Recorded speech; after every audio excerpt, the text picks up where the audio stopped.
All right, welcome, welcome. We are going to have what I think will be a very interesting conversation today. I am going to be joined momentarily by, you may know him as Destiny. You actually may know him by any number of names if you ever look at the chat during his live streams, but I won't be using any of those. Others know him as Stephen Bunnell. How you doing, man? Great to have you here. I'm doing great. How you doing? Good. So we're going to eventually get to sort of like the meat of this conversation, which will include the last time we talked, we kind of left off with the fact that we don't apparently fully agree about the use of lobbying advertisers to boycott programs. Mm-hmm. We'll get to that. We'll talk about platforming. I'm curious. My views have continued to evolve on the issue of platforming. Mm-hmm. I'm curious whether yours have. But if people are not familiar with you, you were on Twitter. I think you're still kicked off Twitter, right? That is correct. But I have a friend that posts on Twitter, and he posts a lot of really cool things that I tend to agree with. Yeah, that's fair. But so people are your biggest following is on Twitch. Is that fair to say? Yeah, for sure.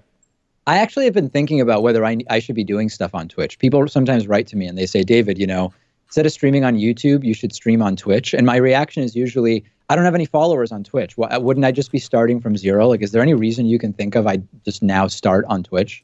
I mean, cross-pollination across platforms is always a good business venture. I mean, like, there are people that watch Twitch that don't necessarily watch YouTube. Even if you streamed and only picked up like a few hundred live viewers on Twitch, I mean, one, you've got a big following on YouTube that you can already use to build a following on Twitch. And two, any new viewers you pick up on Twitch are people that might not have ever necessarily discovered you on YouTube. I think from a business point of view, spreading out to different platforms is almost always a good decision, as long as you're not compromising anything that you're currently on to do it, which I don't think you have to. So yeah. Yeah, maybe I should look. I mean, would I have to do, like, I just never watched Twitch. Would I have to be doing drastically different things than what I'm doing now? The bar for like Twitch content is much lower than like the bar for like YouTube stuff. So as long as let me explain that. When I say that, like you can stream whatever on Twitch. It doesn't have to be like super formal or anything. I know that people usually set a lot higher standards for their YouTube stream. So yeah, I mean, you can whatever you stream on YouTube is almost for sure going to be fine for Twitch. All right. Well, if there's continued interest, I guess I will make an account on Twitch and start to figure out what exactly it is I would be doing there. Do you have Yeah, I think there's I don't know what program you guys use, but there should be literally a way to simul stream. Like, you should be able to just push one button and have the identical stream that you're streaming on YouTube go right to Twitch as well. Like, that should be, and you don't even have to think about it, See, now that actually sounds interesting. For the live streams, I use OBS, which I think what I would have to do is just add a secondary stream address, and then I might be able to actually stream to both of them. Yep, I'm almost positive you can do that on OBS, or I know you could at one point in time. So yeah. So listen, last time you were on, neither of us made a pilgrimage to the Bond Studios in Los Angeles, which is where Jesse Lee Peterson films and records his radio show and his TV program and all of this stuff. So you went out there. Were you going to be in LA already and they somehow reached out to you, or did they actually invite you out? I actually moved to the LA area so that I could do like live content and stuff. And I guess when they found out I was out here, they reached out and yeah, I went on the show. So what struck me as most odd about being there? Well, okay. So I mean, first of all, I don't know if people in the audience know, but Jesse Lee Peterson is he has a program which he films out of I guess it's like a Christian men's counseling center, right? Like he's obviously not a therapist, but the term counselor is not regulated. And he offers counseling to men and particularly Christian men, but he also has a studio there. Like, am I saying that correctly? I did not know that. I thought they were just renting like a conventional studio. I didn't know anything about this counseling thing or whatever.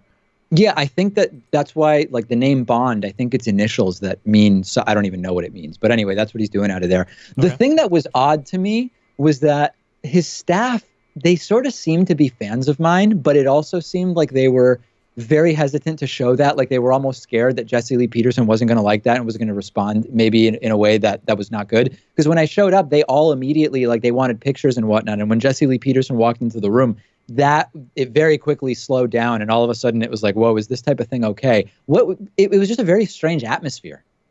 Yeah, I agree. I had like similar things come up where like a couple of them asked to take pictures with me. Yeah, I don't know, it was pretty strange, but the way that I kind of view it, this is like my guess, and I've only been there twice, but like It feels like Jesse Lee Peterson is very real, like very much dedicated to everything he does, and it's not like a joke or anything. But the other people that are there are just kind of along for the ride, and they're not necessarily like as committed to whatever fucking mission. Wait, am I allowed to say the F word here? I'm sorry. Yeah, please. Oh, yeah, it's just a YouTube stream. Yeah, okay, yeah. Sorry, I should have asked beforehand. But it seems like the other people that are there are just kind of like along for the ride, and they're just kind of cool with doing whatever as long as they get paid, and they kind of have fun doing it, and that's like the impression that I get. Yeah, I'm curious whether, so after I did it, a bunch of people wrote to me and they said, hey, is Jesse Lee Peterson playing a character? Is he for real? My impression is he is 110% for real. I mean, off camera, he was talking to me about voting for Trump. He was making racist comments off camera. He was talking about, quote, Mexicans and black people and all sorts of stuff. I had no reason whatsoever to question the authenticity of the on-air character that he plays. Yeah, same. Yeah. Did you get follow-up from his audience at all? I dive into the filth that is kind of alt-right or extreme right YouTube and everything so often that it's hard to tell who comes from what areas in particular, because I always have so many people that like are saying such crazy shit all the time. It feels to me, based on the call-ins that Jesse Lee Peterson got during the show and on the comments that he gets on his YouTube, that like a lot of the people that watch him aren't like conventional, like heavy internet users. So I don't think that a lot of them like followed me over to like talk shit on my YouTube or on my Twitch or whatever. I could be wrong, but it just seemed like I just kind of got more of the standard same dumb comments. Although I think you're probably right. Yeah, other people on the internet, other like right-leaning people, like, do you know, I don't know how low you go. Do you know like the Ralph Retort or like the Kill Stream or any of these types of people? No, I feel like I should, because people contact me and they say, David, why haven't you debunked XYZ YouTuber yet? And usually it's like, I just don't know who these people are. You're there. You shouldn't. You're not missing anything of value. But like these people will watch like their streams and be like, oh yeah, Jesse Lee Peterson brought up a lot of really good points or really dunked on. And then those fans will come and harass me. But I don't think Jesse Lee Peterson has the fan base to do that right now. It doesn't seem like it. I'm working on maybe doing like an in-person thing with him with a studio audience next time I'm in Los Angeles. And part of me is just like so curious as to what that will be like. And then part of me is scared. Mm-hmm. I don't know whether the scared part is reasonable. You said you're doing an in-studio interview with him? I'm looking at doing a live audience thing with him next time I'm in LA. Okay. Is it going to be like he's the one organizing it or you're the one organizing it? It's unclear. Yeah, that's one of the questions. It's like, are we joint organizing it? Whose audience is going to be there? These are the sort of questions that need to be answered. Oh, okay. Interesting. Yeah, gotcha. We'll see. Okay, so let's start to get into some of the stuff we were going to talk about. So last time you were on, I think that to summarize and tell me if the summary for where we were last time is wrong, so we can at least start from the right place, is that when we talked about platforming, we both sort of have the perspective that there's no like list of people that are okay or not okay to platform, that it's all about what we described as responsible platforming. If the ideas are more or less worthy of being refuted, and if you feel as though you are equipped to responsibly challenge those ideas, that is the sort of basis on which you evaluate whether you give somebody a platform or not. Am I sort of like where we were last time? Yeah, and I think that's more or less where I'm at. I'm still at that spot now, yeah.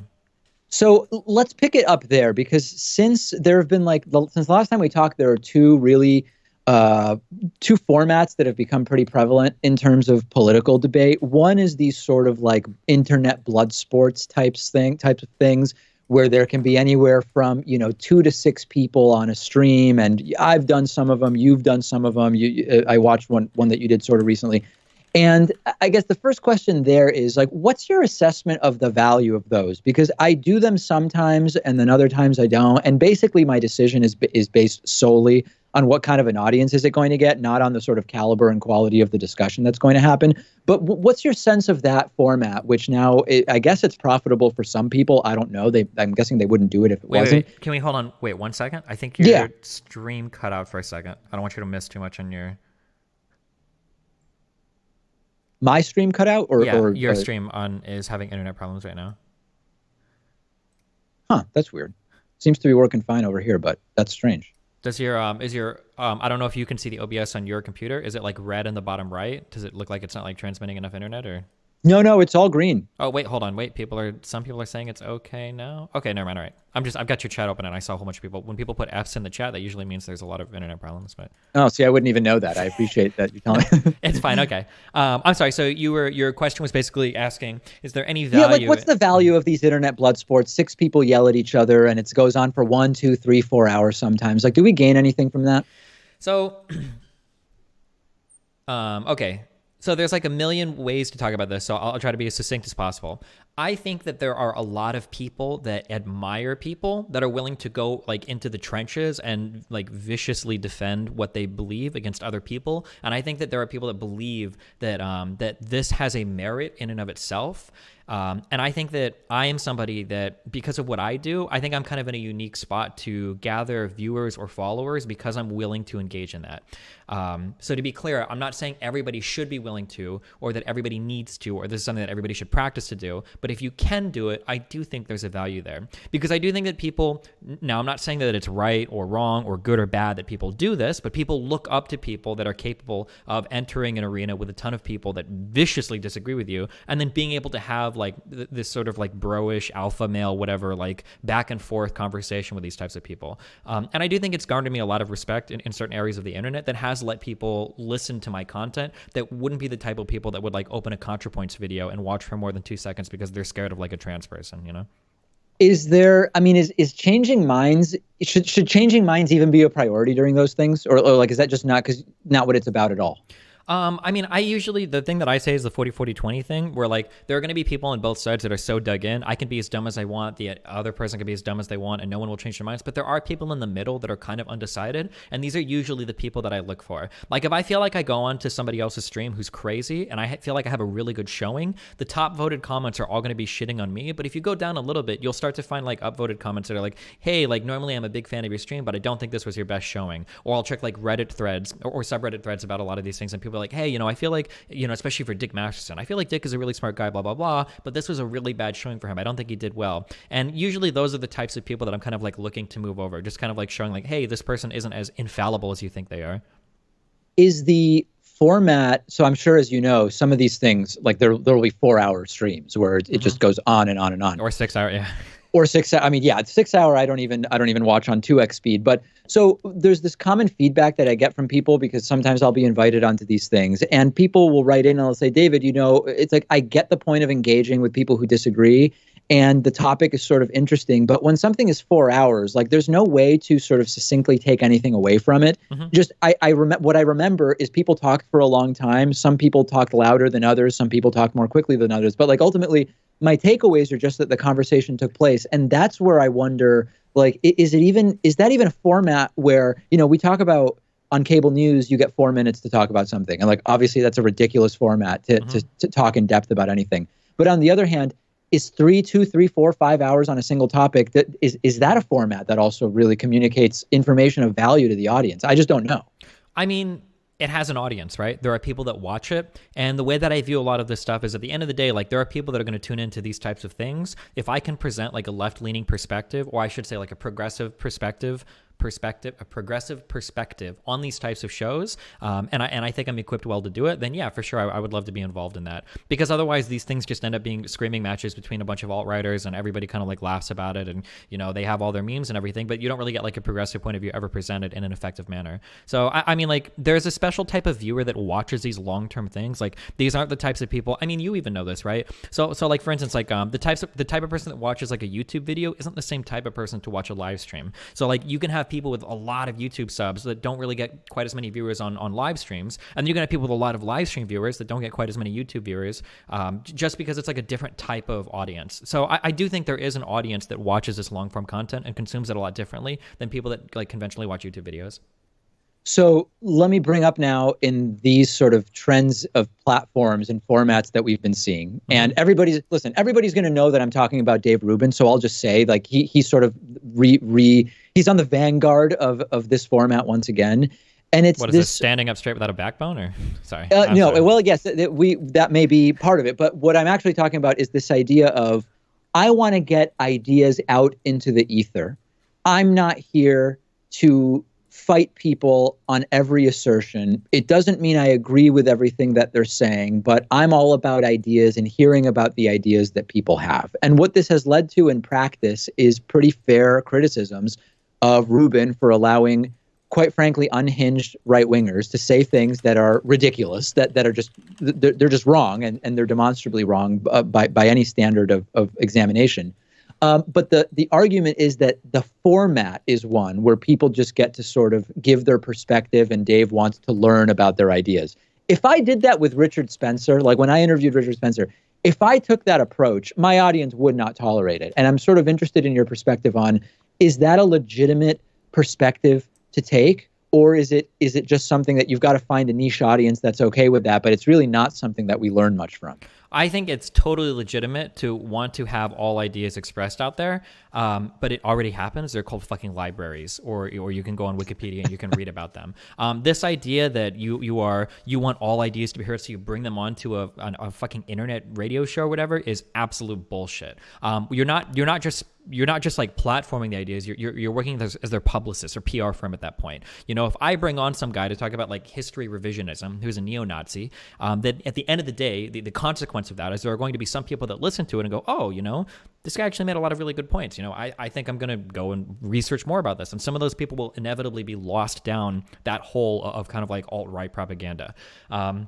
And this can be true of any idea of platforming, you know, either like science deniers, climate change deniers, you know, people that are extremely conservative, people that are extremely, you know, religious. Not that these all ideas are all like equally bad or equally good or whatever, but just that like when you platform an idea and you don't challenge it, then inevitably some percentage of your fan base is going to look into that idea more and then kind of be lost to it, whether that's a good thing or a bad thing. So I mean, like I would argue that we have a responsibility as public figures to platform things that kind of like align with our moral values. You know, I have a set of morals that I believe in terms of you know, what should people do in society, what people ought to do in society. And if I were to bring on like Nazi after Nazi after Nazi after like traditional conservatives, like not that these are the same. I keep trying to say that because I don't think like all conservatives are Nazis or whatever, but like basically people that I heavily disagree with politically or morally, all I'm doing is I'm exposing my fan base to their ideas so that they can, you know, eventually kind of like flow over to that part of the internet and then be a part of that group. Why would I do that? It doesn't make any sense. It's stupid, right? Dave Rubin is basically a prop for kind of like conservatives to spread their message. That's all he is. He's not platforming ideas. He's like a stage one recruitment platform for a lot of these conservatives online. That's what he does. I think he knows. Why do you think he's doing it? Why do you think this is the format he's decided on? Because you could take the position that,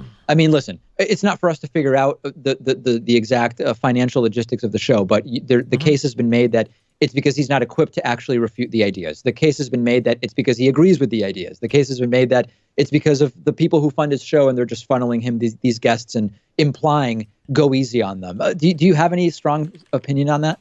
So I think there's something called Hanlon's razor, and it's basically, it's never attribute to malice that which is adequately explained by stupidity. I don't like to assume that a person is an evil actor unless I have really good reason to think so. I honestly think Dave Rubin, like so many other useful idiots online, is just really, really fucking stupid.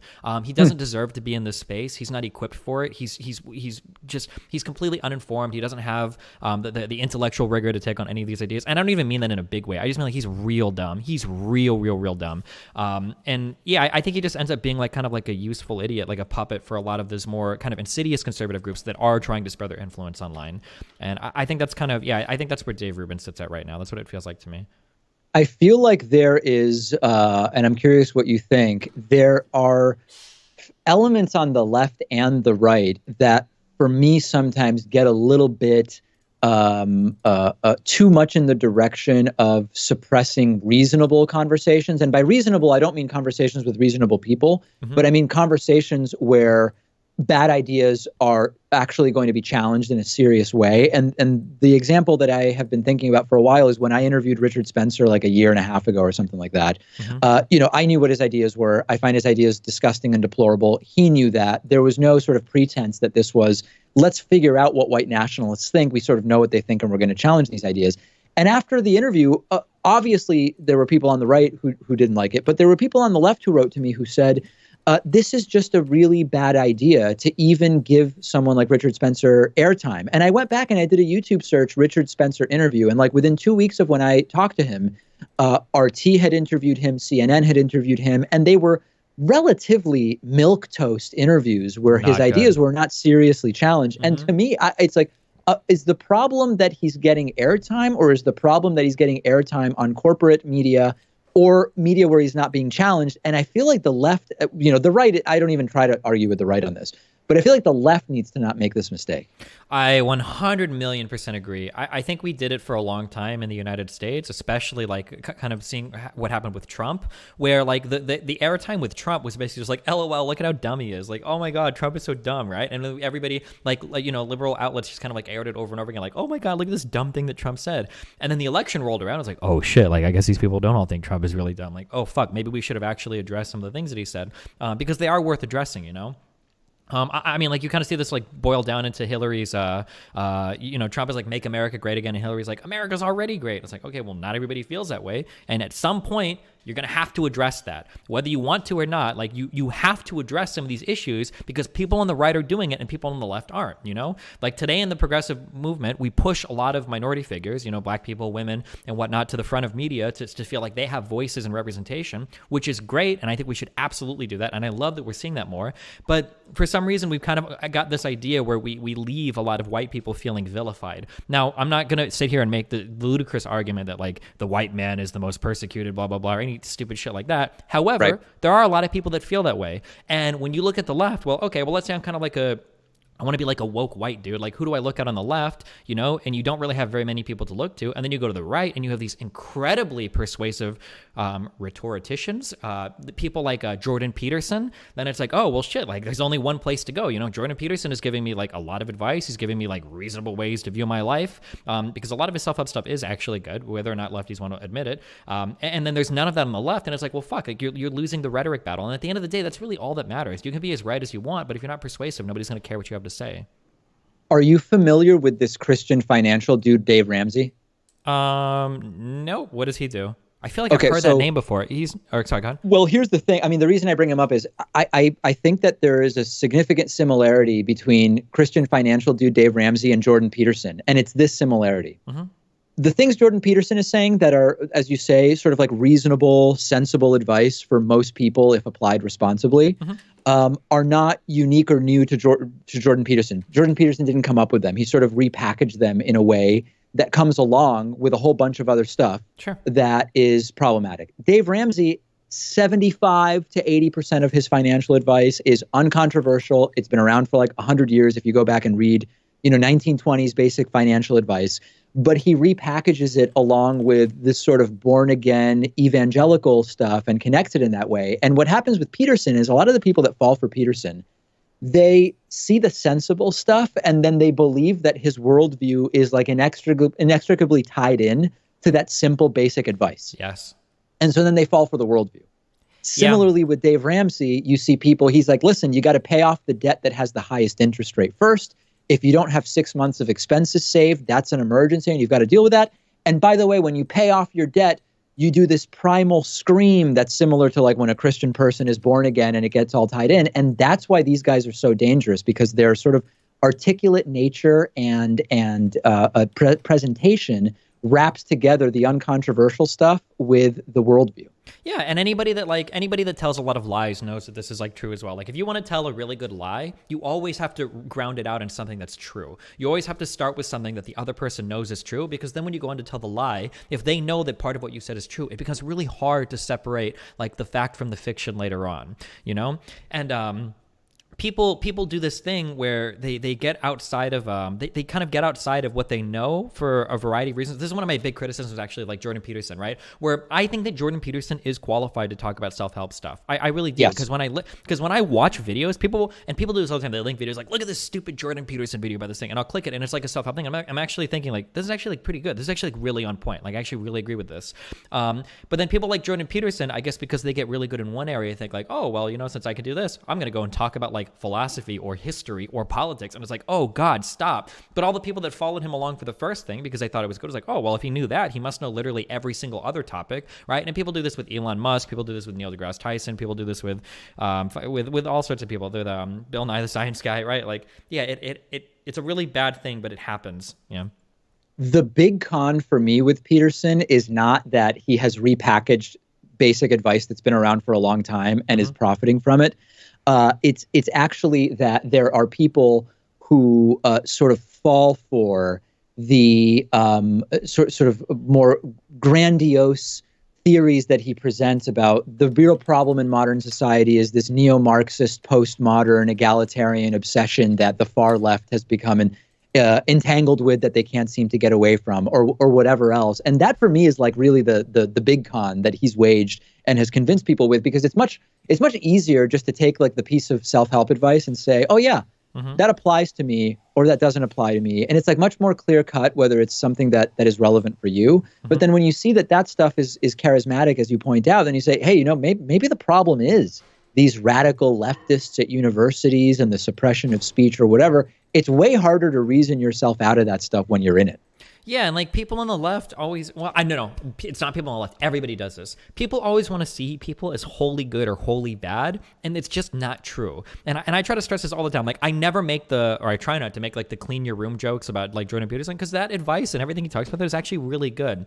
And one of the problems that you run into is that when people on the other side start falling for some of that rhetoric, and then you on the left sit there and say, well, everything about that is untrue. Well, it's like, well, hold on. You're basically, do you know what DARE is? Like the drug drug abuse resistance education. Yeah. Like it's probably not a good idea to smoke marijuana every single fucking day. That's probably really bad. But if you're telling me that if I smoke marijuana, my dick is going to shrivel up and fall off, I'm probably not going to listen to anything that you have to say. You know, right. Like you can actually say things like, hey, Jordan Peterson offers a lot of good self-help advice, but his politics are really bad. There's nothing wrong with that statement. And people on the left always feel like they have to brush off, or no, I'm sorry, people on both sides, but we're talking about the left right now, right? We'll always brush off every single thing that somebody has to say. Like there's no valid criticism in there whatsoever, you know? Like, I'm not a Marxist, but I think that there are valid criticisms that Marx levies against capitalism. I don't believe in the red pill at all, but there are a lot of really valid things that red pillars bring up that you have to be prepared to address. And this writing off an entire ideology wholesale is only going to drive people away that do see the nuggets of truth that those ideologies are offering. What do you see as the shelf life of Peterson? Because this could be a guy who, until he's in his 80s, is in demand as a speaker and continues writing these books that are bestsellers in 30, 40 languages or whatever. Or maybe he just sort of like evaporates in 5 years, and I don't know which way it's going to go.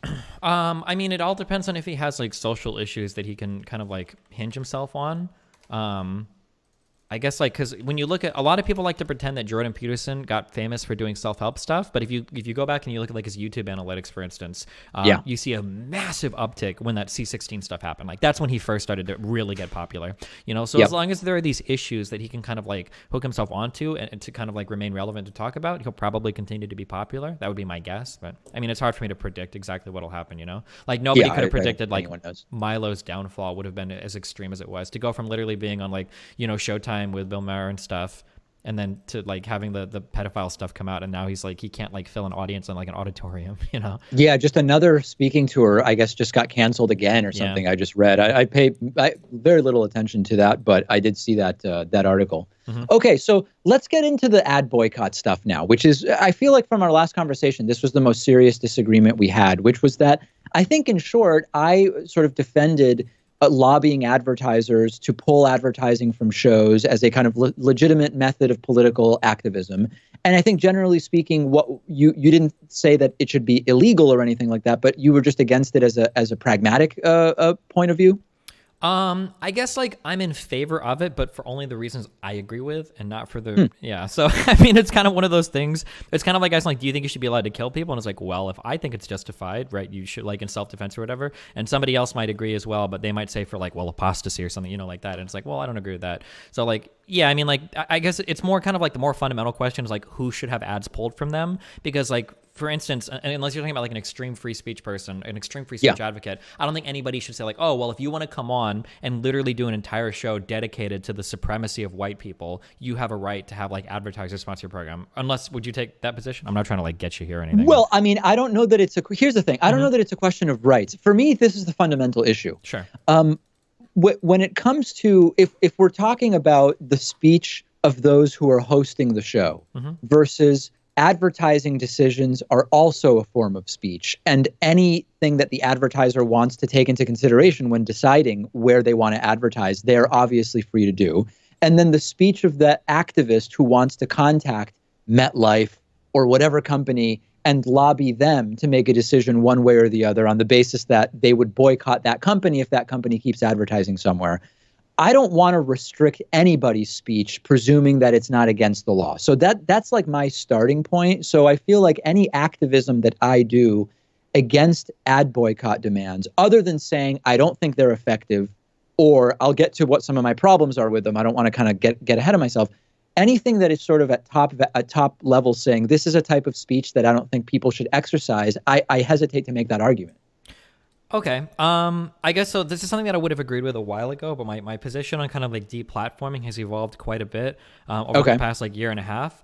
I hate bad faith actors or people that engage with gross negligence in public discourse. And I think all of these people should be aggressively removed from any type of public platform. I don't think they serve any good whatsoever. And I think all they do is dilute the conversations and cause people to get like, I think that these people are actually, they represent a fundamental attack against some of our fundamental structures that make democracy work. Like, but so what's an example? What's an example of one of these, just so everybody knows like the type of thing you're talking about? Sure. So when you engage in either totally factually incorrect information or grossly negligent of information. So here's like, we could do a ton of examples of this, but like here's like a very easy one.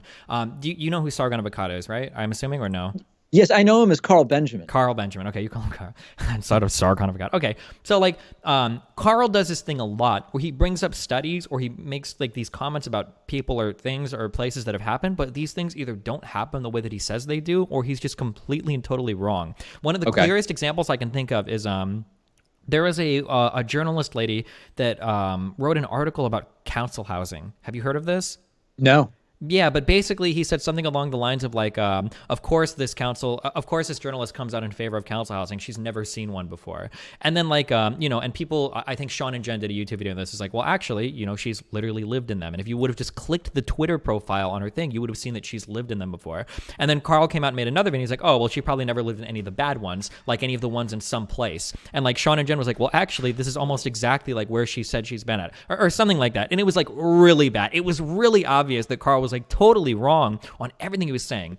And these people that like make these statements that are just factually incorrect, it's like we can't have conversations. Our democracy dies if we literally can't have conversations that are rooted in like fact-based conversations. Or like Trump, when Trump like just blatantly lies about something, when he says things like 3 million people illegally voted in the last election. It's like, wait, what the fuck are you talking about? Like, this isn't even like a disagreement. You're just like, this is just factually not true. Like, how are we supposed to exist here? But for the purposes of our conversation, so Carl Benjamin just has bad faith argument or totally ignorant argument where he repeatedly asserts things that aren't true. How does that relate to? So you say he doesn't even deserve to have a platform. How should his platform be removed? I mean, like, I think people should actively try to boycott it, or private companies should like have like rules against like these sorts of like bad faith actors where they're just like, oh, we're not going to host you if you literally just serve to spread misinformation here.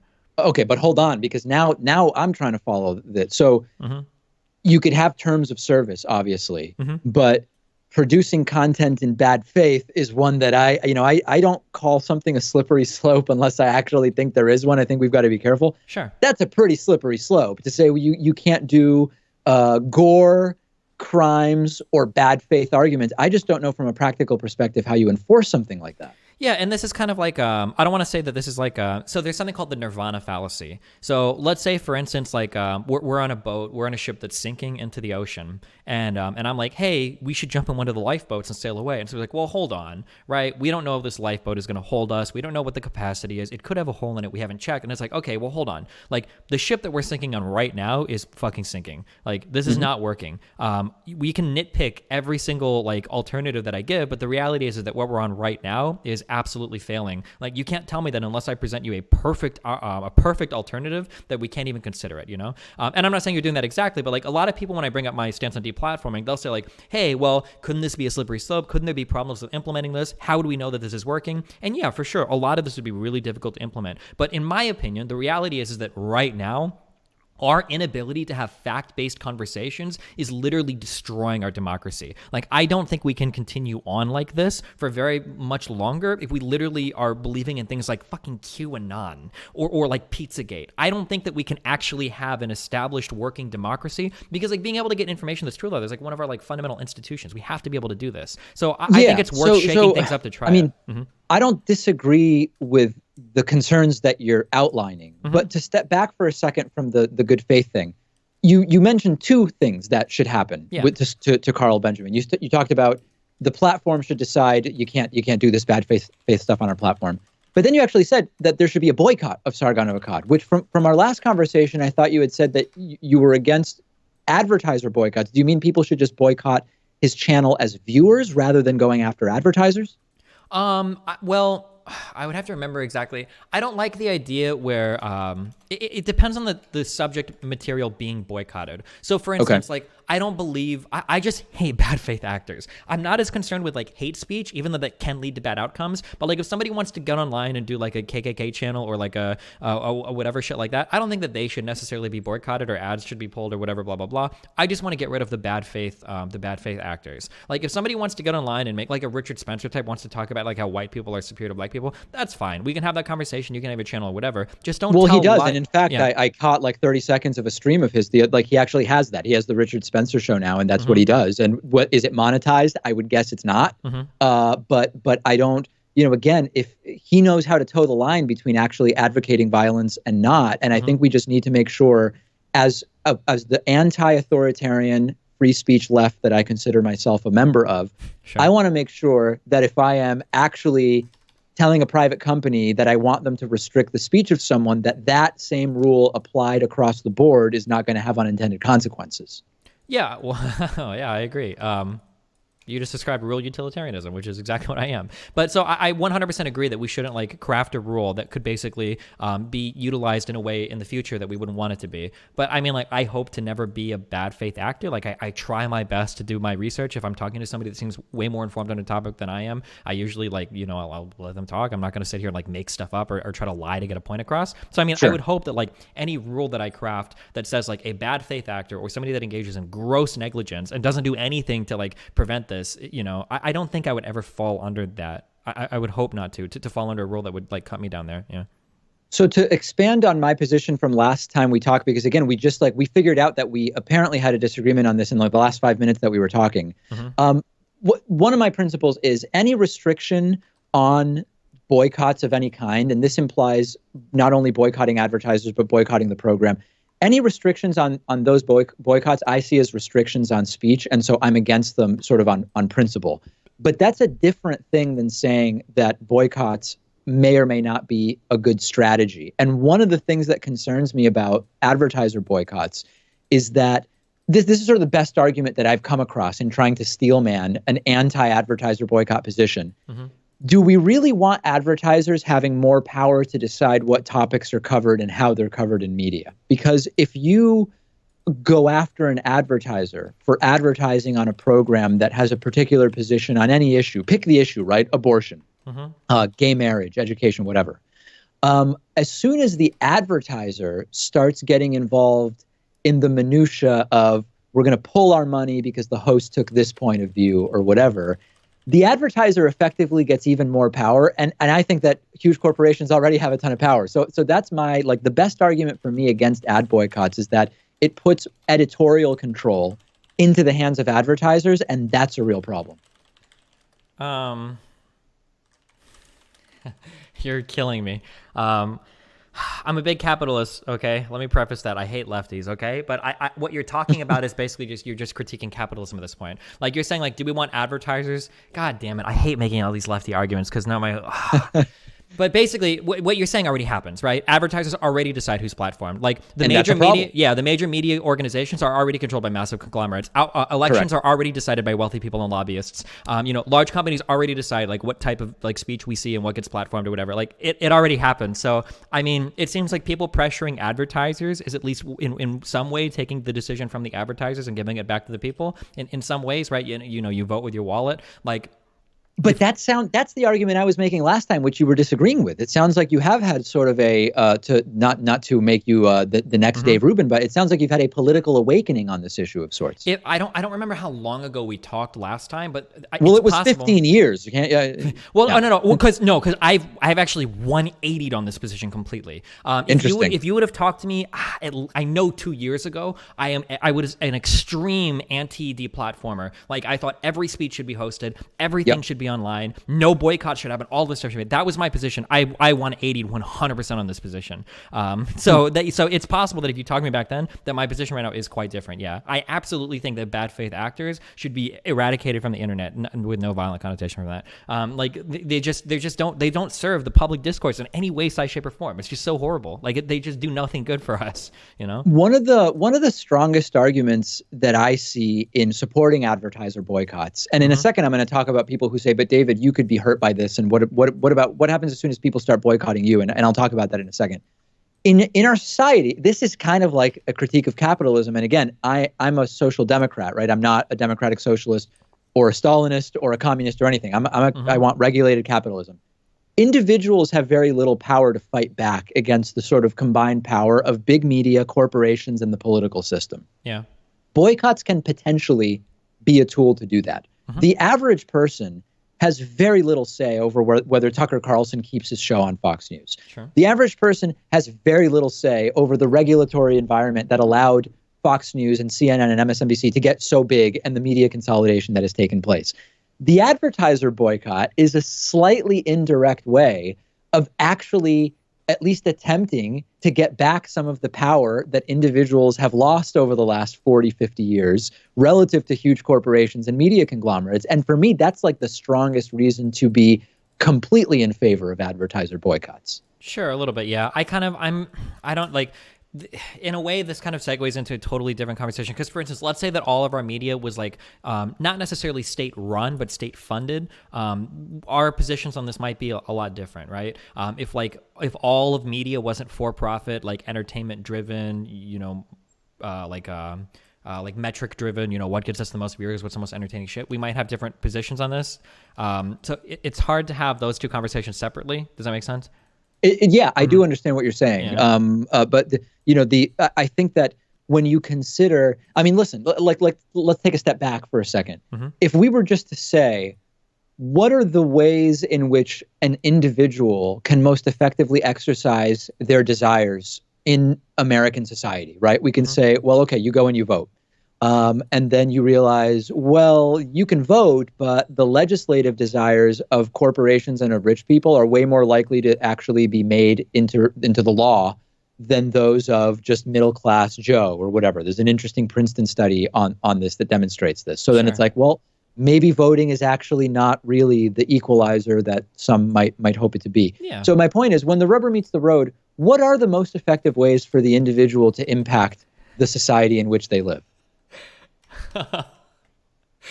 I mean, violent revolution is what all the lefties would say, and I don't know if they're wrong. But don't ask me this question. I don't know. I mean, like, when did we? Interesting though. I mean, it's interesting because you could disagree with my framing, but instead of disagreeing with my framing, you're sort of saying, "Man, I'm kind of like where my mind is going is the so-called radical left." No, I mean, I don't disagree with your framing at all. I mean, I 100% agree. I mean, like the federal government has enough information to file your taxes for us if you're a simple W-2 owner. If you just earn W-2 income, the federal government can do it, right? There's no reason why they can't. But sure. There are riders on legislation that Republicans have passed because they get lobbied by Intuit to make it so that the federal government, the IRS, is not allowed to actually do that. It is against the law for them to automatically file your tax form. I don't remember voting for that. I don't think anybody voted for that. I don't think anybody would vote for that. So there's a lot of stuff that gets kind of like passed through legislatively that we don't directly have our hands in, which is in a way the consequence of a representative democracy. I understand, but the problem isn't so much that we're not being represented, or the problem isn't that we're not directly voting on every single piece of legislation. The problem is, who are the constituents of the people in Congress? And I mean, kind of what we're getting at, it doesn't feel like your constituents are the people in your districts. It kind of feels like it's the people that are giving you money to win your elections, which is not oftentimes like the average person that's being represented, Yeah. I mean, we're sort of getting to, I mean, it's like, this is just such a broader thing. But as we've been talking about on my program for a while, when you talk about representative democracy, the idea would be that, a member of Congress that represents, it's like 700 and something thousand people that are in their congressional district, that their votes would reflect not what other elected officials in Washington say is going to be our platform. I mean, really, they would represent the views of the 700 and something thousand people that put them there. Mm-hmm.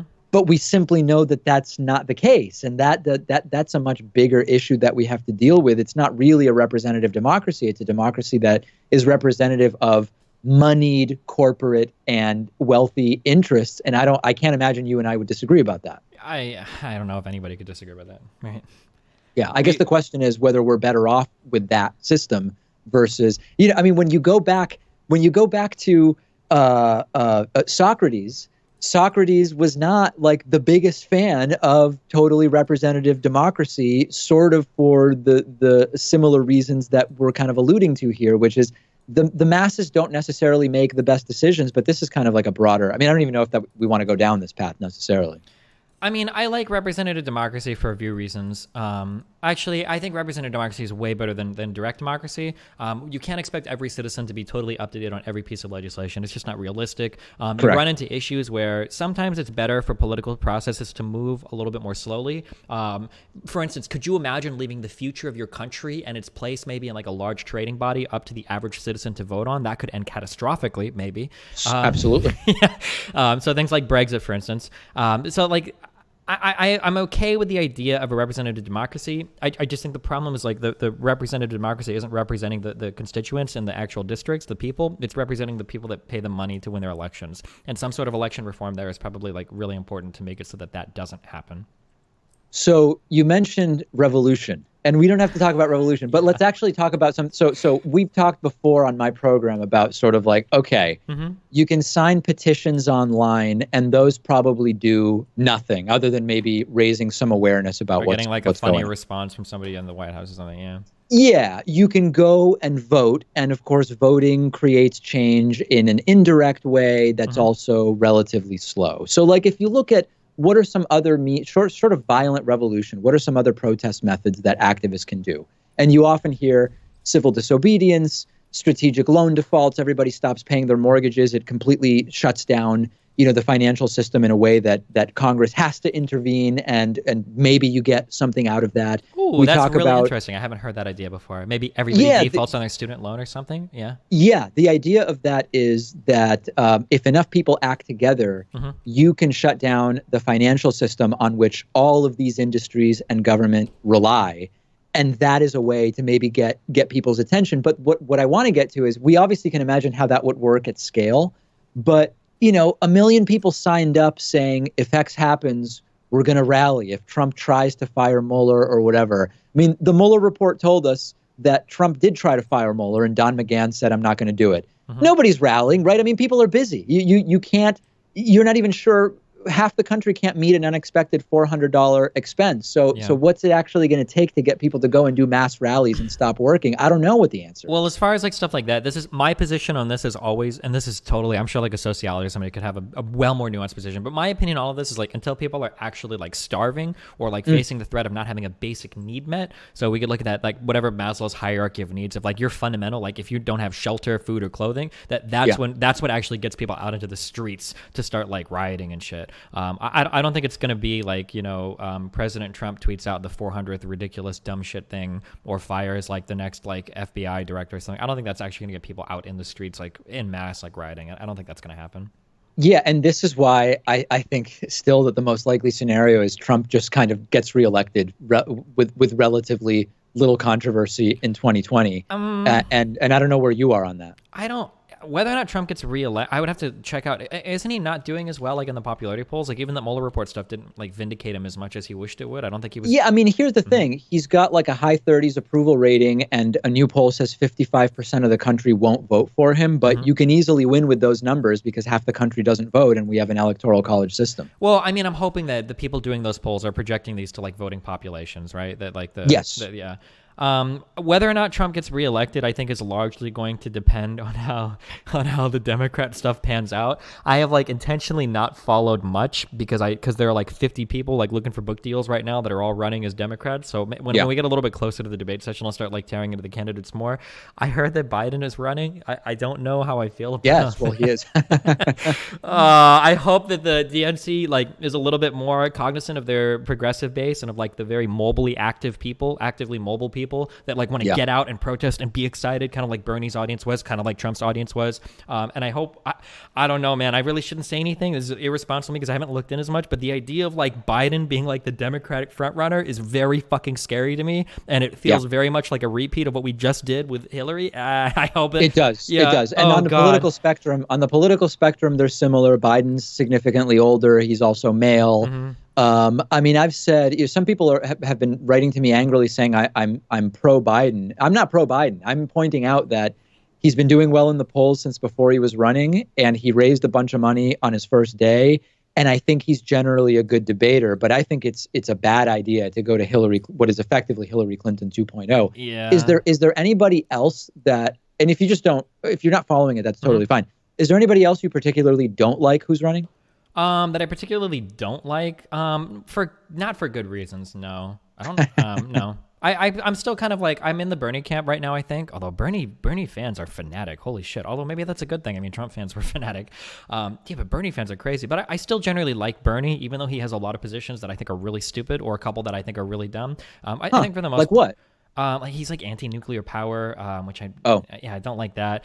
He seems to be like very protectionist, which I think is very naive. So for instance, he's not a big fan of things like NAFTA or the TPP. And I think there are problems there. I don't think that isolationist overprotective thing works very well, like in this, day and age. But for the most part, I like Bernie. Like a lot of his like domestic policies and the way that he would like, kind of be more social in terms of like redistributing wealth and whatnot, I think are good, but yeah.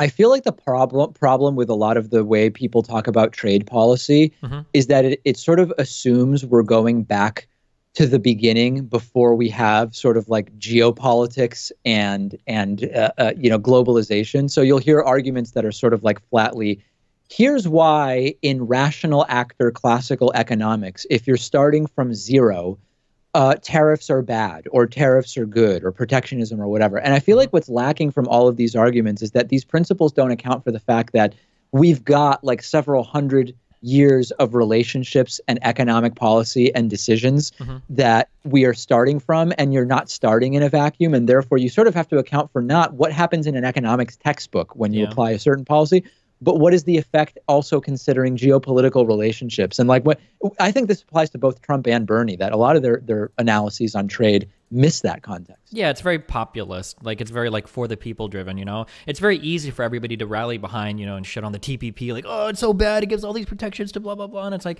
yeah, there were definitely problems with it. But if America just says, well, fuck this, I'm out. I mean, you basically lose all of that influence to China now, right? And a lot of our leverage in the TPP is now completely gone. A lot of that got removed because we completely left. And now, a key multilateral trade agreement that we could have used to lean into China more for things like copyright issues and stuff like that. Now we just totally gave all of that up, and all of that influence is lost to us and is gained by China, which is not good, right? That's a whole other thing. But a lot of the international like trade related stuff is very fucking complicated. But people see something like the TPP and like, oh, it's bad. And it's like, okay. And then, I don't know.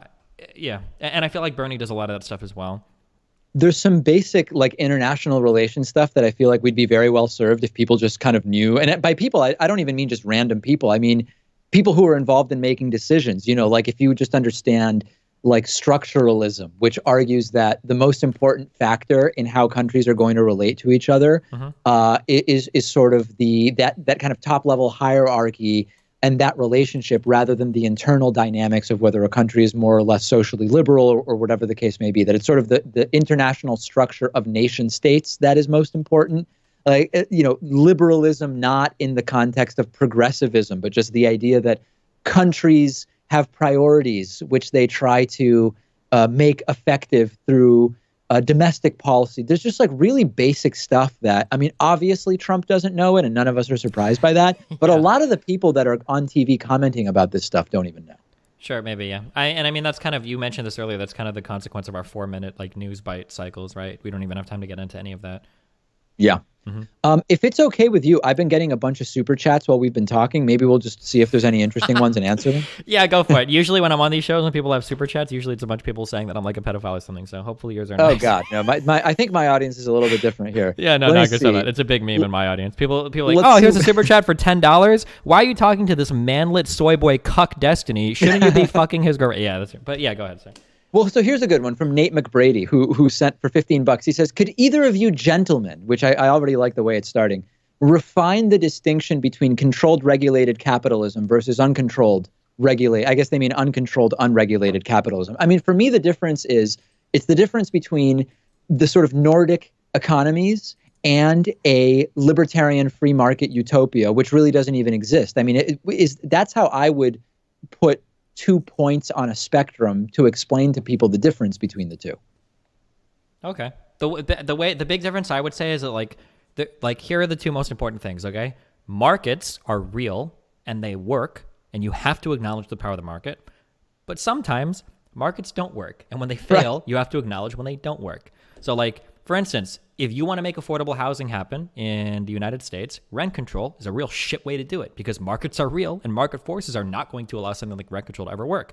However, if you want something like healthcare to work in the United States, you have to acknowledge that for a variety of reasons, there are market failures that exist in healthcare that's not going to work. That needs to be socialized, right? That's kind of in terms of like unfettered capitalism versus like, I guess like a sock dem approach to capitalism. Yeah. And for everybody, there's a lot of, I guess I would call them basement economists, or I don't know what term to use. Maybe that's a little bit pejorative, but there's a lack of understanding of something called elasticity of demand. And sometimes it's not that the market doesn't work, it's that because the demand for something like healthcare is completely inelastic, you either have no demand for it whatsoever because you're not sick, and therefore whether the sticker price for a knee replacement is $100 or $1,000 or $1 million, it has no effect on your demand.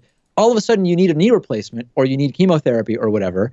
And the price also has no effect on your demand because you damn well need that thing. And the fact that some of these markets have inelastic demand, it's just like basic economics, and it's completely missing from most serious discussions of where markets are. I would even use the term ethical, where there is an unethical market given inelasticity of demand. Yeah, and I mean, like, elasticity of demand is only like one. Like, you've got geographic monopolies, like you've got different types of like rent-seeking behavior that have like favorable legislation that favor certain large companies. Like, there's a whole bunch of different things that could be the reason why a market fails.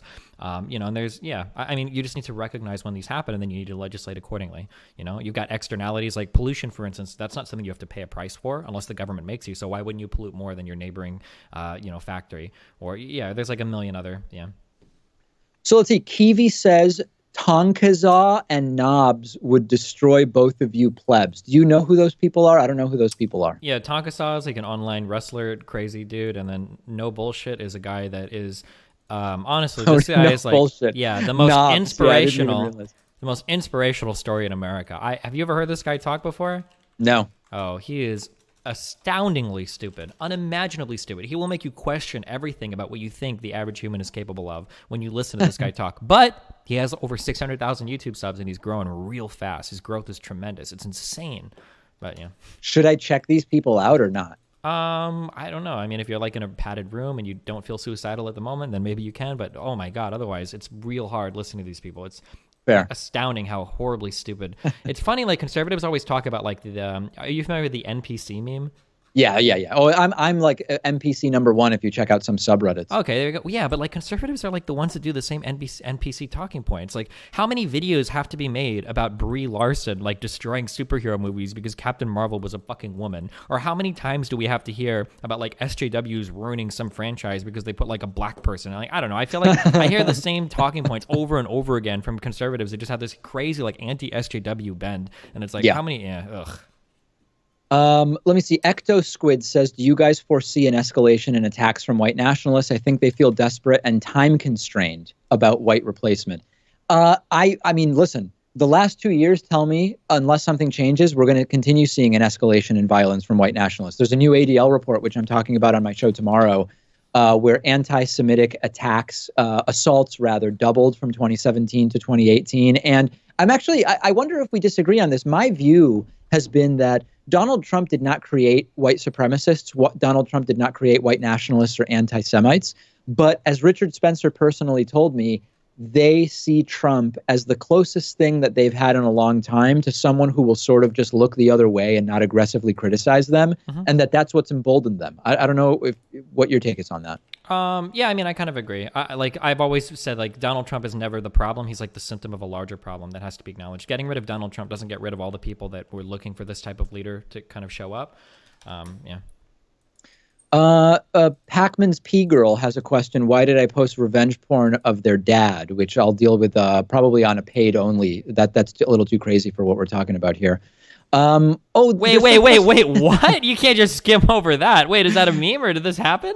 No, I don't know what they're talking about, honestly, but I like to pretend that these are serious things I'll someday come clean about. Okay, my bad. Have you noticed the videos that Hack Tim Pool has made recently? I don't watch any Tim Pool stuff. I know him personally. Is this a guy you're familiar with? Yeah, he's kind of like, I don't know. Like, imagine like David Rubin and Joe Rogan had like a kid that inherited some of the baldness and then all the bad ideas and lack of spine. That's like Tim Pool right now. Yeah. So you don't really like his content, it sounds like. Oh, no. He's like the most absurd face-sitting, or not face-sitting, Christ. Fence-sitting, kind of like no position. What was the last dumb thing he tweeted? It was like yesterday, I think even, where he has like the worst position. It's like if you were to go into a topic and you're like, not like what's a bad position or an okay position. What is the worst position I can take on something? It seems like that he somehow manages to do that. Oh, man, someone in my chat will know it. Like something that he just said, like literally yesterday or the day before. Well, one thing I saw that he tweeted yesterday, which I responded to, was that Dave Rubin is right not to have Sam Cedar on, because if he did, Sam Cedar would do so poorly that the left would say, you had a weak leftist on. And I was like, that's a really, that just doesn't make any sense. Unbelievably stupid. Imagine how lost you are to think Dave Rubin would win a debate against Sam Cedar. I can't even imagine. Right. But actually, the Tim Pool thing was... it had to do with not platforming extremists or not like not bending to extremists, and he called progressives extremist. That was his like. See, that's the thing. Like, okay, so my backstory with Tim Pool is I met him 4 years ago at a conference, and he was perfectly nice and said he found out about me when Westboro Baptist Church was hacked by Anonymous live on a show I did, and I said that's totally fine, and we sort of kept in touch a little bit. And beyond that, he's always been perfectly nice to me, but I'm aware that he claims to be on the left or some kind of centrist, but the few things I see him post to Facebook all seem to be attacks on the left. Yeah, that's what they always do, man. They always say, like, it's like me going on my channel and being like, hey guys, just so you know, I'm cool with Jewish people, like they're fine or whatever. And now tonight we're gonna do my part 72 of my 800-part series on how the Holocaust maybe isn't really reported as accurately as it really was. And then like anytime somebody like pushes me, like, wait, dude, are you sure? Because you see, and it's like, dude, what do you mean? I'm just trying to steel man the argument for history revisionism about fucking the Holocaust. What's wrong, man? What's your problem? How dare anyone? People do that dumb shit all the time. And you know what the ironic thing is? Do you want to know what the super ironic thing is? Is they're virtue signaling. That's what they're doing. When they say things like, oh, well, I don't hate like, I'm actually really liberal in the United States. I just hate feminism, Black Lives Matter, and everything to do with the Democratic Party. And I don't think Trump is as bad as people make him out to be. But I am a liberal. Like, dude, you're virtue signaling the word. Just own it. That's not a reasonable position. Yeah. That sounds pretty reasonable to me, actually. Wait. You were joking, right? Okay. Oh God. Oh no. Okay. Okay. I've heard it so many times. It's not even a joke when you say it. I have to do a double take. Oh God. There's somebody who a couple of times is asking that we touch on end-to-end encryption, and I don't really know anything about that. Like, is that something are you able to comment on end-to-end encryption, the coming reality of end-to-end encryption? My guess is end-to-end encryption means that like a middleman can't like listen in the middle of a conversation and pick up what's going on either end. But those types of encryption technologies already exist, so I don't know. I guess this person is saying that it will make it infeasible to ban child porn and radicalizing content if there's actual end-to-end encryption. I just don't know enough about this to be able to comment, honestly. So what I think what the donator is trying to say is, like, let's say we make it impossible for third parties to intercept our transmissions. Do you think that's a good thing or a bad thing? Because if we do make it impossible for, like, the government or intelligence agencies to listen in on our conversations, can't people use that for bad, like spreading child porn, is I think what he's saying. Okay. Yeah. Well, I guess I would need to read up about that. Just not something, I have no problem saying that's not an area of expertise, and I'm the last person who should be commenting on that. The Homer Pimpson wants to know if either of us would consider going on Joe Rogan. There's probably an interesting conversation there. I've said before I'd go on, and if I did, I would gladly tell Joe what I think is great about his show and what I think is not so great. Yeah. And I've been in touch with his producer, and he actually sent me a message the other day because we had like a copyright thing. And maybe we're going to make something happen soon. What's your sense? Do you think Joe Rogan is creating a platform for interesting conversation? Is he disproportionately platforming problematic people? Like, what's your view? So I don't think Joe Rogan is an extreme conservative or anything like that. I think that Joe Rogan is probably legitimately like a center-leaning kind of guy. But this kind of circles back to our very beginning conversation on like responsible platforming.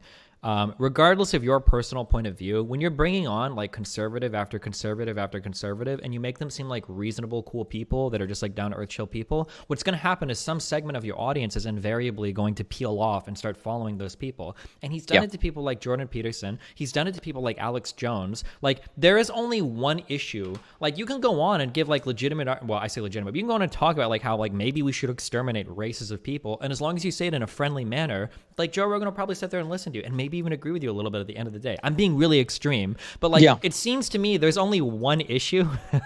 There's only one issue that Joe Rogan will fight to the death on, right? Like maybe black people, maybe we can make arguments for black people being exterminated. Maybe the Holocaust didn't really happen the way that it did. You know, maybe we should subjugate the working class to horrible conditions. Well, did you just say something bad about marijuana? We're going to spend the next hour of our show. You will never insult cannabis in my presence. And he'll actually go real hard on that issue. But that's like the only thing that he'll actually defend to the death.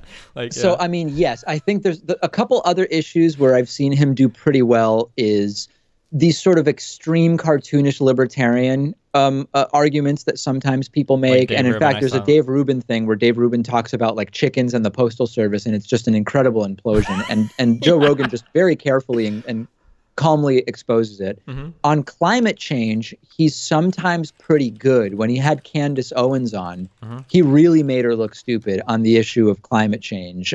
So yeah, I mean, I think it's not that he lacks the intellectual capacity to challenge any of the people that come on. I think sometimes he's just underinformed. And he even said that, like after the first time he had Jack Dorsey on and people said, whoa, like you didn't talk about any of the serious stuff that should have been discussed. He actually said, I was underprepared. I didn't properly prepare for that. So for me, it seems just more of an issue of he's got a lot of interest and he's not super informed about all of the stuff he's interviewing people about. Kind of, yeah. That and like, I don't think, and I could be wrong here, if I'm wrong, correct me, but I don't think that Joe Rogan sees himself as like a journalist or media outlet, so he doesn't necessarily think he has that extreme responsibility to like the public discourse. So I just don't think he puts in like the rigor to actually do that because he doesn't see it as his responsibility. But I mean, unfortunately, that it seems like so many people seem to think that, and here we are, where all of these people end up platforming all of these conservatives or like these extreme conservatives over and over and over again without challenging them in as much as, you'd want them to be challenged. Like, I didn't watch the episode with him and Candace Owens. That's great if he challenged her on one issue, but like, this is a person that should be destroyed for like 3 solid hours. Like, she has said so much horribly stupid shit that like, but I didn't watch that whole episode, so I don't know how much he called her out on or not. The Progressive Voice wants to know if you and I played 1v1 basketball, who would win? And I mean, let's maybe deal with that first. Do you play basketball? No. You don't. And then how tall are you? I'm 5'8". Okay, I'm also 5'8". So actually, I mean, I'm kind of out of practice. So it may actually be a fight. Like, are you generally in pretty good shape? I mean, I'm not like huge, but I wouldn't say I'm in pretty good shape. I can like keep up with my kid and run around with him, but I don't know. We can we'll set this up sometime, okay? All right. Yep. It may be a fight next time I'm in LA. Also, ask Destiny about the Vegeta clip. He retweeted it. And I think it's Vegeta, right? Every time I pronounce it wrong, but it's mostly a goof. Yeah, it happens. But so is there anything that you want to comment about that clip you retweeted? I don't even know what it is. Oh, it basically, there's like, do you know what anime is? Yes, of course. Yeah, okay, yeah. Well, you say of course, but DBZ is one of the most popular animes, and you didn't seem to know much about it, David. That's true. I don't know anything about that. Yeah, but it's like Saiyans are like a race in Dragon Ball Z, and Vegeta is like a Saiyan nationalist. He thinks that they're like the superior things or whatever. So yeah, that's just people were moving on you about that clip. And lastly, I think a great note to end on is someone in non-super chat. I'm going out of super chat, even though I have no reason to, but I'm going to go out of super chat for this. What do you guys think about white people? Which is a question on the vanguard of socio-political thought at this point in time. I don't even know how I answer a question like that. Me neither. Jesse Peterson tried to get me on this one. Do you love black people? Oh, that was another thing that Tim Pool had tweeted. If you believe in white privilege, you are by definition a racist. I just remember that. Another dumb Tim Pool tweet, but yeah. That's crazy. I've not seen that one, so I have to make sure I say, if that's true, that's absolutely ridiculous. But I haven't seen that particular tweet. Oh, sure. Just in case, I sent it to you if you want to look at it. But yeah, he sent that like a week ago. But yeah. Okay. Oh, and it popped up. And it popped up everywhere. Yeah, there you go. There you go. So there's the link if people want to see that. All right. So what else? I think that this has gone well. What else do we need to discuss? Is there anything else on the agenda that we should be mentioning? Oh man, I usually just ask my chat what they think. I don't know if there's like any other major topic that we disagree on. Where are you on Venezuela? I wonder if there's disagreement there. Wait, about the coup that happened earlier today, because I didn't read anything about it, or what? Well, just in general. I mean, do you have a strong view on the Maduro Chavez legacy? I don't know. It seems pretty shit. I don't read as much about that. I usually follow like local stuff more than stuff going on in Venezuela. I know a little bit. The only research I did about Venezuela had to do with their economy, because I know a lot of people point to issues with like, oh, that's why socialism doesn't work. So I was kind of curious like why their economy failed. So I know a little bit about like the nationalization of their oil industry and you know the overregulation problems that kind of like got them to where they are today. But in terms of following like the current regime or you know stuff going on with Trump and his relationship to that, I don't follow as much now. So at least it's fair to say that you are not like one of these fans of Nicolas Maduro. No, aren't there like a lot of I've seen reactions to this. Aren't there a lot of like lefty people that are kind of like championing him and saying, well, the U.S. is only trying to kick him out because this is capitalism versus socialism again or something like that. And then some people are getting mad because they're kind of excusing what are probably human rights violations of this guy because he seems to represent lefty. Yes. I mean, so far your limited perspective matches up with mine, which gets me criticized on a lot of YouTube channels I've never heard of, but seem to be very strong in their positions that I am very, very wrong on this issue. Yeah, I try not to talk a lot because I've seen some of it, but I haven't like dug in. I usually on a lot of these issues, it used to be that I would like give a take on something, and then I would get a million people emailing me with like history PhDs telling me why I was wrong. So I try to be really careful before I talk about an issue. So I would like read a little bit more about it to figure out like what the best position to take is. So I don't really comment much on it. Yeah. That's perfectly fair, and I think it should be lauded to do that, rather than saying, how is it that Destiny is not commenting on this?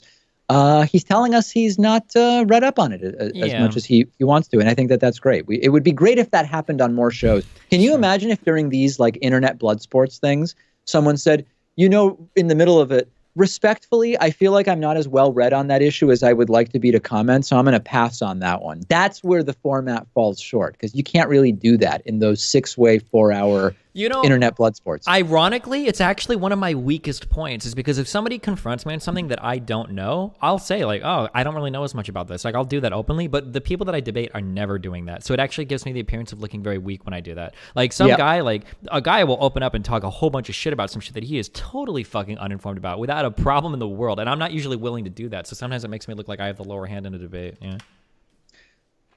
All right. Well, listen, it's been a very interesting 70 minutes. Wait, yeah, what's up? Okay, hold on. So we can talk more later about this. There is a Twitch show that is totally unrelated to politics, but sometimes I do politics just because I'm on it.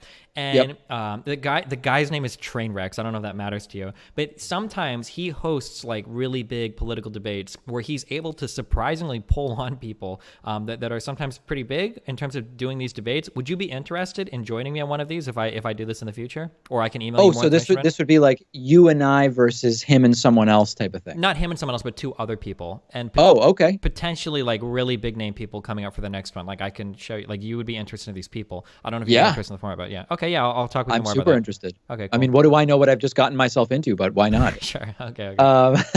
Okay. Oh, and did we want to talk about Sam Harris or not?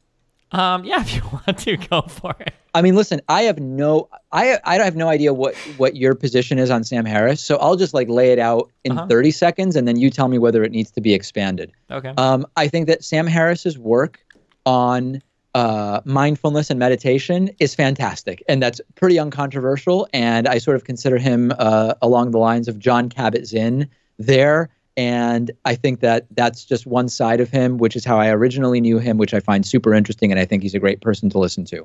I think there are, on political conclusions that he comes to, a pretty broad range of sort of agreement and disagreement that I can encounter. I think his framing of some issues related to Islam, I agree with. I think he sometimes states factual, incontrovertible truths about the circumstances of world religion. And I think other times he either deliberately or sort of by exclusion gets people thinking some pretty horrible stuff. And I also have a real problem with the way that he handled the bell curve dude with relative kid gloves. I thought that was maybe the worst thing that he had done, if I can think of it. Did you listen to his conversation with, am I pronouncing his name, Ezra Klein about that? I listened to part of it, and I remember Ezra making some pretty good points. Yeah. And it was pretty compelling. Yeah, Sam. Oh man, Harris was not. The published emails that he thought would put him in a good light. He was horrible in that conversation. I have a lot of problems with Sam Harris in that it's actually similar to Jordan Peterson, where sometimes he just talks about stuff that he just probably shouldn't be talking about. I don't know why he does. He gets into some like really weird Islamophobic territory sometimes. Right. And like the distinction I always make is like, I hate Islam and I hate Christianity, but I don't shit on like Muslims or Christians, right? Like you have to be able to draw a distinction here. Like, we can all hate religion together because, we have problems with theology, but that doesn't mean that all of the people are bad or that all the people that follow that religion are bad. And Sam gets caught up into these weird areas sometimes where like, he was like one of the 4 horsemen atheists. And sometimes I get this feeling that he's like defending Judeo-Christianity, and it's like really weird. And yeah, so yeah, I don't know. I have a lot of problems with Harris's politics. Seems like for the most part, he's typically left-leaning, like progressive, but then sometimes he gets into these weird like fence-sitting areas where he's like channeling like the Jedi spirit of Dave Rubin. And I don't know. I really don't like his politics sometimes. Yeah. Well, I mean, to go back to what you were saying before, do you feel that he is arguing in good faith? Yeah, I really think he tries to. I just think he gets a little bit lost on some issues sometimes. I think the conversation between him and Ezra Klein is perfect, where Klein is like very reasonably laying out the case for like, hey, this is why what you're doing is like really bad and kind of dumb, and Harris like totally can't see it. And I highly recommend everybody to watch that. That conversation is really good, I think. All right, so it sounds like we're not like crazy far apart on the issue of Sam Harris. Sure. I also hate his philosophy, and everything he has to do with philosophy is hilariously stupid. But that's another thing for a different time. Yeah, I haven't really read his philosophy stuff, but okay. Basically what he says is like bad stuff is bad because it's obviously bad, and good stuff is good because it's obviously good. That's his basically. Oh, so this is like from the moral landscape, I guess. Yeah. I've only like thumbed through it a little bit. Okay, yeah, you've gotten about as much value out of it as you possibly could have. Yeah. Maybe so. I'm not. I don't need to go back to it. You're saying? No, you don't. Well, listen, let me know about this 2 versus 2 debate thing, because it sounds interesting. Like, so when you've been on it before, what was like the lineup? It was supposed to be Sargon of Akkad, and do you know who Stefan Molyneux is? Yes, I do. He actually has attacked me a few times on my views on race and IQ, interestingly. Yeah, he blocked me on Twitter. I hate that guy. But he ended up bailing out of the conversation. I don't know if it was. I'm gonna say it's because I was involved, because that guy's ducked out of me a lot in the past. But yeah, he ended up ducking out. So it ended up being at the last minute. It was Sargon of Akkad and a guy named Nick Fuentes, which in retrospect is probably not a good idea. But it was like an hour to go. Are you familiar with that kid at all? I've actually heard about him, and wasn't he recently like caught doing something incredibly stupid? Oh, are you thinking of Jacob Wohl? No. I know Jacob Wohl. I know the difference between the two, but I thought that Nick Fuentes, or no, you know what? Some video came out recently of Nick Fuentes saying something horribly racist. It was like somewhat like a friend's video or something like that. I don't even remember now. Oh, maybe. I tweeted a ton of shit like making fun of him for that. Because he's one of those people that tries to hide his like anti-Semitism behind like other words. Yeah. Oh, it was an anti-Semitic thing. It was a video where it was something related to Jews. Yeah. Now that's maybe you might have actually saw my tweets maybe. But yeah, he does like a lot of stuff like that. It was him. There are a couple dog whistles. I don't know if people are familiar with these, but here's a couple dog whistles of the alt-right. One is people talking about like cookie factories, I guess, where people talking about like, hey, like I've got a friend and they said they baked like 6 million cookies, but if you look at like their house and you try to calculate how many ovens they have, there's no way they could bake that many cookies. And the callback is like, oh, obviously that many Jews could have been killed in the Holocaust because it's not possible. There's that one. And then have you ever heard people talking about the pit bull problem? No. Oh, sure. So somebody will make a video, an innocuous video. People like Nick Fuentes or Brittany Venti have done this. They make a video being like, hey, pit bulls, despite being only 10% of the population, commit 50% of the attacks on other people. Now, I'm not saying pit bulls aren't dogs. Do you see where I'm going with this? Yes, I do. Yeah, I totally do. Yeah. People do. Yeah. He engages in like a ton of dog whistly stuff like that. And then there was that video that was leaked of him saying like, oh, I don't think there's anything, if you're a white person and you want to fuck a black person, you can do that. It's just degenerate like bestiality is. It was like the quote I think that he had, but. So that's the guy you debated along with Sargon of Akkad, or Sargon of Akkad was on the other side. And who else was on your side on that one? Do you know Hassan Piker? Oh yeah. I know Hassan. Yeah. Wait, are you in New York or are you in LA? You're in New York, aren't you? I'm in Boston. Oh, Boston. Okay. Oh, we should have saw each other at PAX East when we were in Boston, but Oh yeah. That's true. But yeah. Well, listen, it sounds extraordinarily sophisticated what's going on in that channel, but I would love to participate. For sure, yeah. The next one should not have like, I don't want to platform people on that tier of like Nick Fuentes. That was like a last second thing. So hopefully like we aim for bigger people. We were aiming for Blair White last time too, but then she bailed as well. But yeah, I don't know. Yeah, I'll keep you up to she's date. right wing, right? No, of course not. She's liberal. What are you talking about? Oh, I thought that. No, are you kidding? No, I'm sorry. I'm kidding. She's like Milo, where they say they're left wing, but they're basically just like token figures that people on the right use to shit on trans people or gay people. From okay. Yeah, that's what I thought. That's always exciting. Yeah. Okay, good. Well, listen, next time we'll do a minute-by-minute analysis of Candace Owens' new program, which is endlessly fascinating. If you haven't seen it, I recommend that you check that out. Wait, on what? Not on like Fox News or something, is it? I think it's like a PragerU show or something like that. Oh, God. There's another bad faith actor that can just totally be dumped from the internet and nothing of value would be lost. Sorry. Supposedly, I was debating her March 18th, and it's a story for another day. But in any case, no debate is currently scheduled, I think is the most important sort of top line from that. All right, we've been speaking with Destiny Stephen Bunnell, now located in Los Angeles. I don't know why I kept sending you Central Time, because you're actually on Pacific Time. But I used to live in Nebraska the last time we talked about. I'm LA student now, so yeah. That must be why. All right, man, really appreciate it. Appreciate you joining me, and love doing this. Okay, cool. Yeah, I appreciate it as well. It's been fun.